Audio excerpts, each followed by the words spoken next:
बिस्मिल्लाहिर्रहमानिर्रहीम। स्टूडेंट, उम्मीद है आप लोग खैरियत से होंगे। तो स्टूडेंट्स, हमने क्वेश्चन नंबर 6 शुरू किया है एक्सरसाइज 2.2 का, और इसमें हमने दो पार्ट किए हैं। तीसरा पार्ट जो है ना अभी हम करने जा रहे हैं ना। तो स्टूडेंट इसकी ज़रा प्रैक्टिस ज़्यादा करिए। क्वेश्चन ऐसे है ना कि इसका कोई ख़ास ये मेथड नहीं है ना कि आप जिस तरह फैक्टराइजेशन होती थी या जिस तरह मीड टर्म ब्रेक फार्मूला होता, जिस तरह क्वाड्रेटिक फार्मूला होता था, या लीनियर इक्वेशन को हम सिंप्लीफाई करें, इसकी प्रैक्टिस ज़्यादा करेंगे तो इंशाल्लाह आप लोग के लिए इसमें कोई मसला नहीं होगा। आसान है, इतना मुश्किल नहीं है ना। तो स्टूडेंट, अब हमें ये डिटरमिनेंट फॉर्म दी गई है, इससे हमने ये रिजल्ट लाना है। तो taking the left hand side हम ले रहे हैं। इसी टाइप का एक दूसरा क्वेश्चन प्रीवियस वीडियो में मौजूद है, बिल्कुल इसी टाइप का क्वेश्चन था। 1a और a स्क्वायर, इसी तरह 1b स्क्वायर और 1c स्क्वायर।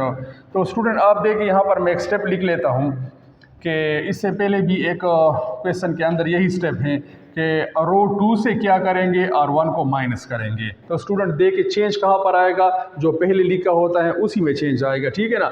लिहाजा R1 को हम इसी तरह लिख लेते हैं 1a और a स्क्वायर, और इसी के साथ हम एक दूसरा स्टेप भी कर लेते हैं R3 माइनस R1। R3 से भी R1 को माइनस कर रहे हैं, ठीक है ना।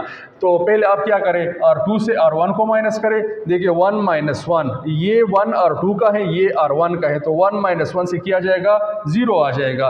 ये R2 का है और ये R1 का है, तो b माइनस a हो जाएगा। ये मैं इस फार्मूले को यूज़ कर रहा हूँ, ठीक है ना। और ये b square minus a square हो जाएगा, b square minus a square. Formula मैंने लिखा है, दूसरा भी हमने इसके लिए सेटअप की है। तो आप आ जाए इसकी तरफ, R3 की तरफ। तो देखिए 1 माइनस ये 1, देखिए R3 से R1 को माइनस करें तो करस्पॉन्डिंग को माइनस करेंगे, ठीक है। 1 माइनस 1 से आ जाएगा क्या, 0 आ जाएगा। c माइनस a हो जाएगा और c square minus a square हो जाएगा। स्टूडेंट बिल्कुल सेम टू सेम यही स्टेप हमने एक प्रीवियस क्वेश्चन में किया है। अगर इससे पहले जो वीडियो थी उसके अंदर ये मौजूद है, ठीक है ना। तो अब आप देखिए दिस इज इक्वल टू, अब स्टूडेंट यहाँ पर आप देखिए, मैंने आपको कहा था कि आप किसी भी डिटरमिनेंट्स को जब करेंगे तो आप इसको देखिए किस रो के अंदर या किस कॉलम के अंदर 0 की तादाद ज़्यादा है, उसी से आप लोगों ने करना है। फिर आपके पास बहुत कम स्टेप में डायरेक्ट आपके पास रिजल्ट आ जाएगा। तो इसका अगर हम देखें तो यहाँ पर C1 के अंदर एक नॉन ज़ीरो नंबर है और बाकी 0 0 दो नंबर है। तो हम यहाँ पर लिख लेते हैं कि expanding with respect to C1, expanding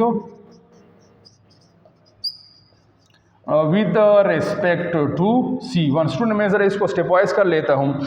तो देखिए ये A11 A11 प्लस इसके बाद क्या है, ये क्या है, ये A21 है, तो A21 यहाँ पर आ जाएगा A21 और फिर प्लस यहाँ पर आ जाएगा A31 और यहाँ पर इसका कोफैक्टर A31। पिछले वीडियो में जो मैंने ये क्वेश्चन किया था उसको मैंने डायरेक्ट स्टेप से किया था, तो बिल्कुल वही एक बात यहाँ पर आ रही है। आप इसको देखिए, ये स्टेप वहाँ उधर जो मैंने किया था डायरेक्ट किया था, लेकिन यहाँ पर वो जो डायरेक्ट किया था ना वो मसला भी आपका यहाँ पर स्टेप के अंदर हल हो सकता है, ठीक है ना। तो A11 किस चीज़ के बराबर है, 1 के बराबर है। बाकी A11 क्या है, ये M11 है, ठीक है ना। 1 + 1 से चूँकि क्या आता है, इवन नंबर आता है, लेकिन लिहाजा देखिए यहाँ पर 2 + 1 है, 2 + 1 तो एक तो हमें यहाँ पर माइनस आ जाएगा। इसके अलावा 2 1 जो है, 2 1 कौन सा है, ये 2 1 स्टेप है।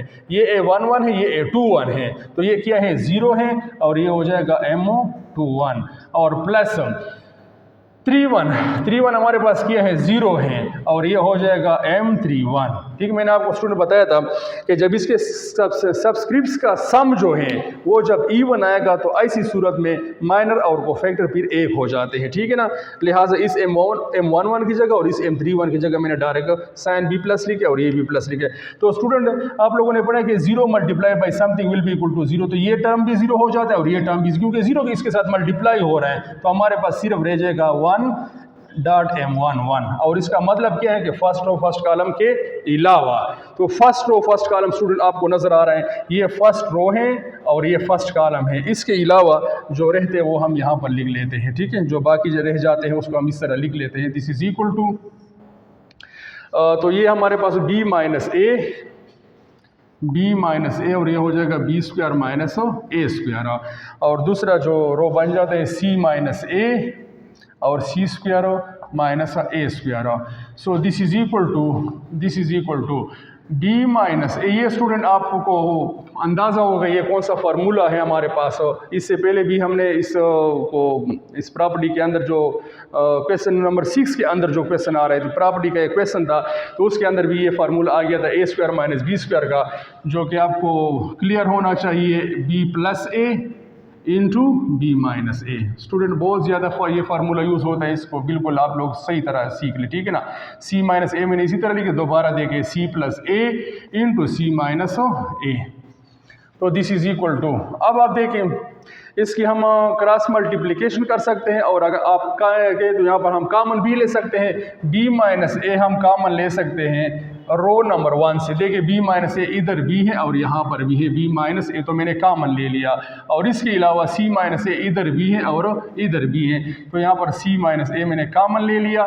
बाकी हमारे पास इधर रह गए हैं 1 और यहाँ पर रह गया बी प्लस ए, ठीक है ना। यहाँ पर हमारे पास रह गया है 1 और इधर हमारे पास रह गया है सी माइनस ए हमने कॉमन लिया था, सी प्लस ए। स्टूडेंट उम्मीद है आप लोगों को यहाँ तक क्लियर हो गया होगा। अब हम जाते देखिए 2/2, आप लोगों ने 9 में भी पढ़ा है कि इसकी हम डिटरमिनेंट्स किस तरह करते हैं, क्रॉस मल्टीप्लिकेशन से करते हैं, बीच में माइनस लगा लेते हैं। तो B minus a c minus a into ये हो जाएगा सी प्लस ए, बीच में माइनस लगाते, ये जब इसके साथ तो ब्रेकर दिया करे तो ये हमने ब्रेकर दे दिए हैं।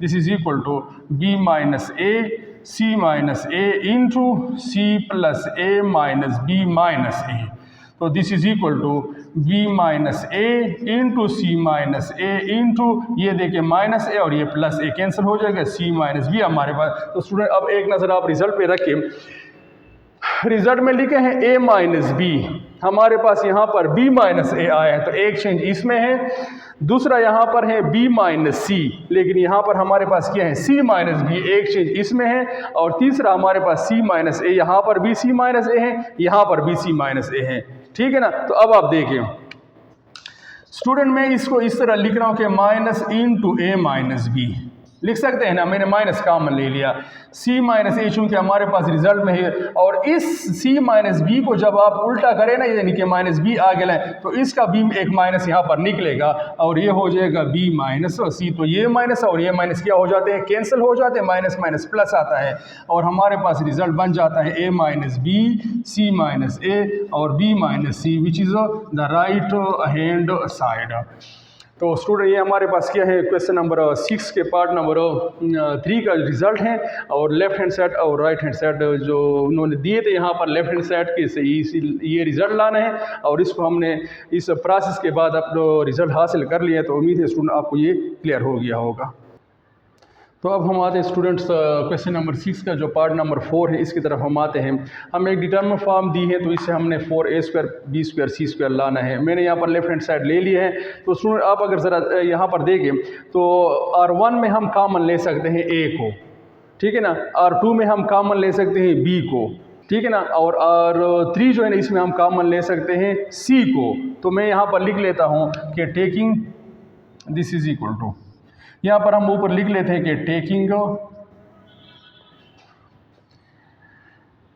ए common from R2 B from R2 and C from R3। ये मैंने शॉर्ट लिख लिया स्टूडेंट कि हम आप ज़रा देखें ना इसको, इसमें हम और कॉमन ले ही नहीं सकते, तो देखिए यहाँ पर हमारे पास A R1 में कॉमन है, ठीक है ना, और ये यहाँ पर क्या है R2 में B कॉमन है, और इसमें क्या है R3 जो है ना इसमें C कॉमन है, तो यहाँ पर हमारे पास रह जाएंगे A B C, ये हमने कॉमन ले ली, तो पहला जो है ये बन जाएगा R1 माइनस A, यहाँ पर B और यहाँ पर C, क्योंकि हमने इससे A कॉमन लिया है, R2 से हमने B कॉमन लिया है, तो रह गया हमारे पास A, एक B रह गया है, और यहाँ पर C रह गया है, ठीक है ना। अच्छा इसके बाद R3 से हमने क्या कॉमन लिया है, C लिया है, यहाँ पर बाहर मौजूद हैं, तो हमारे पास रह गया A और यहाँ पर रह गया है B और इधर रह गया है माइनस C, एक C रहता है। तो अब स्टूडेंट आप देखें यहाँ पर मैं एक स्टेप करने जा रहा हूँ कि R2 प्लस R1 ठीक है, एक हम ये फंक्शन करेंगे यहाँ पर, दूसरा R3 प्लस R1 दूसरा हम ये फंक्शन करेंगे, ठीक है ना, अपने रिजल्ट को हासिल करने के लिए। तो this is equal to ABC जिस तरह लिखे उस तरह मैंने लिख लिया है। अब देखिए चेंज एक R2 में आएगा और एक R3 में आएगा। मैंने आपको कहा था कि रो ऑपरेशन में या कॉलम ऑपरेशन में जो टॉप पे लिखा होता है उसमें चेंज आता है। लिहाजा R1 को हम इसी तरह लिख लेंगे -A B और C। अच्छा, अब देखिए R2 के साथ R1 को प्लस कर रहे हैं, R2 के साथ R1 को प्लस कर रहे हैं, तो देखिए ये R2 है ये R1 है, तो ये जब दोनों प्लस होंगे तो क्या हो जाएगा, क्योंकि ये प्लस A है और ये -A है, 0 आ जाएगा। समझ आ रही बात की। अब ये देखिए माइनस भी है और ये प्लस भी है, तो क्या आ जाएगा, 0 आ जाएगा, और ये C प्लस C से क्या आ जाएगा, 2C आ जाएगा। क्लियर है।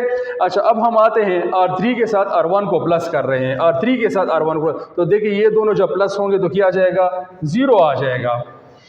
B के साथ जब B प्लस होगा तो इससे आ जाएगा 2B आ जाएगा, और -C और C जब प्लस होंगे तो इससे क्या आ जाएगा, 0 आ जाएगा। स्टूडेंट, उम्मीद है कि आप लोगों को यहाँ तक क्लियर हो गया होगा। अब आप देखें, अब इस कॉलम को आप देखें ज़रा, इसमें हमारे पास एक नॉन ज़ीरो नंबर है और दो हमारे पास 0 आ गए हैं, तो यहाँ पर मैं लिख लेता हूँ expanding with respect to C1 का मैं आपको यहाँ पर रूल लिखवा लेता हूँ। फार्मूला कौन सा बनेगा यहाँ पर, एक तो ABC हमारे पास बाहर आया है, ये ABC, इसको तो आप लोगों ने कुछ नहीं किया, ये तो हमने कॉमन लिया था ना, ठीक है ना। अब हमारे पास जो फार्मूला आएगा वो A11 प्लस A21, मैं कॉलम से करवा रहा हूँ, तो देखिए यहाँ पर आ जाएगा A21 और प्लस यहाँ पर आ जाएगा A31 और यहाँ पर आ जाएगा A31। इसके बाद आप देखिए this is equal to ABC into A11 किस चीज़ के बराबर है, यहाँ पर हमारे पास मौजूद है A11 -A के बराबर है, तो मैंने -A लिख लिया है और इसके साथ A11 क्या हो जाएगा, M11 बन जाएगा। अच्छा, इसी तरह अब आप देखिए A21 जो है, ये A21 किस चीज़ के बराबर है, ये स्टूडेंट आपको 0 नज़र आ रहा है ना, तो ये हो जाएगा 0, फिर ये पूरा टर्म 0 हो जाएगा, और प्लस A31 हमारे पास क्या है, ये देखिए स्टूडेंट A21 है और ये A31 है। A31 चूँकि 0 है, 0 से मल्टीप्लाई होगा तो ये पूरा टर्म क्या हो जाएगा, ये भी 0 हो जाएगा। So this is equal to ABC मैंने इसी तरह लिख लिया है, -A मैंने ये लिख लिया है ये। अब M11 का क्या मतलब है, M11 माइनर फॉर्म आप लोगों ने पढ़ी है, तो फर्स्ट रो फर्स्ट कॉलम के अलावा ये फर्स्ट रो है, ये फर्स्ट कॉलम है, इसके अलावा क्या हो जाएगा, 0 और यहाँ पर हो जाएगा 2B और 0। तो दिस इज इक्वल स्टूडेंट, ये माइनस आप यहाँ पर बाहर भी लिख सकते हो या इसके साथ मल्टीप्लाई भी कर सकते हो कि ये आ जाएगा माइनस, या फिलहाल आप इसको यहीं पर छोड़ दें, ABC इंटू -A और इंटू इसकी क्रॉस मल्टीप्लिकेशन करिए 0 हो जाएगा, बीच में हम माइनस लगा लेते हैं, ये दोनों मल्टीप्लाई होकर क्या आ जाएगा, 4BC आ जाएगा, ठीक है ना। तो अब आप देखें ABC इसी तरह -A इंटू -4BC, तो स्टूडेंट आप देखिए ये माइनस और ये माइनस क्या हो जाएंगे, प्लस हो जाएंगे, प्लस। तो दिस इज इक्वल टू, तो ये माइनस और ये माइनस प्लस हो गया, हमारे पास रह गए हैं 4, ये 4, ठीक है ना। अच्छा, इसके बाद देखिए ये A इस A के साथ मल्टीप्लाई होकर A स्क्वायर देगा, ये B इस B के साथ मल्टीप्लाई होकर B स्क्वायर देगा, और ये C इस C के साथ मल्टीप्लाई होकर स्क्वायर C स्क्वायर देगा, और यही क्या हमारा टारगेट है, विच is the right hand side. तो स्टूडेंट उम्मीद है आप लोगों को ये क्वेश्चन जो है ना वो समझ में आ गया होगा, और इंशाल्लाह इसके जो बाकी पार्ट हैं वो हम अगले वीडियो में फिर करेंगे, ठीक है ना। ओके, अल्लाह हाफिज़।